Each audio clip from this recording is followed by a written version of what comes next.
Hello అండి, welcome back to my channel. So ఈరోజు video వచ్చేసి చికెన్ రెసిపీ అనమాట. సో ఇప్పుడు నేను చూపించే రెసిపీకి ఎటువంటి హంగు హార్బటాలు ఏం అవసరం లేదు. లైక్ మ్యారినేషన్ లేకపోతే హెవీ మసాలా ప్రిపరేషన్స్ అలాంటివి ఏం లేదు.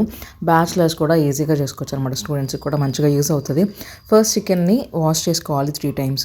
అండ్ దెన్ మనం కట్ చేసేలోపు కల్లుప్పు వేసుకొని పక్కన పెట్టుకోవాలి. అది మ్యారినేషన్లో అవ్వదన్నమాట. సో మనం ఆనియన్స్ అవి కట్ చేసే లోపు ఎంత టైం పడుతుంది, ఆ టైంలో కల్లుప్పు వేసుకొని పక్కన పెట్టుకోవాలి. సో ఇప్పుడు ఒక కడాయి తీసుకొని 2 tablespoons ఆయిల్ వేసుకొని ఆనియన్స్, టొమాటో, పచ్చిమిర్చి ఇవి కట్ చేసుకొని వేసేసుకోవాలి. ఇవి మగ్గిన తర్వాత చికెన్ వేసుకొని సరిపడా కారం వేసుకోవాలన్నమాట. 2 tablespoons. నేను 1 kg చికెన్కి 2 tablespoons కారం వేసాను. అండ్ ఇంకా వాటర్ ఏం పోయాల్సిన అవసరం లేదనమాట. ప్లేట్ పెట్టేసి ఒక పావు గంటకు చూసారా ఎంత వాటర్ వచ్చేసాయో చికెన్లో. సో ఈ టైంలో అల్లం వెల్లుల్లి పేస్ట్ వేస్తే వాటర్లో మిక్స్ అయిపోయి చికెన్కి మంచిగా పడుతుంది అనమాట. సో పావు గంట తర్వాత చికెన్ మంచిగా కుక్ అయిపోతుంది.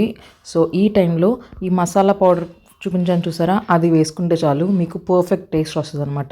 ఎటువంటి మసాలాలు ప్రిపేర్ చేయాల్సిన అవసరం కూడా లేదు. అండ్ ఫైనల్గా కొత్తిమీర, లాస్ట్లో చీలికలుగా కట్ చేసిన పచ్చిమిర్చి చాలు. ఒకసారి ట్రై చేసి చూడండి, మీరు ఇంకా ఇదే చేసుకుంటారు అనమాట, ఎటువంటి ప్రిపరేషన్స్ లేకుండా. సో దీన్ని బగారా రైస్లో అయినా తినొచ్చు, లేకపోతే వైట్ రైస్లో అయినా తీసుకోవచ్చు, లేకపోతే దోశకైనా తీసుకోవచ్చు. సో మీరు తీసుకునే దాన్ని బట్టి చారుగా చేసుకోవాలి లేకపోతే థిక్గా చేసుకోవాలనేది డిసైడ్ చేసుకోండి. సో ఒకసారి ట్రై చేసి మీ ఎక్స్పీరియన్స్ని కామెంట్ బాక్స్లో షేర్ చేసుకోండి. And don't forget to like, share and subscribe.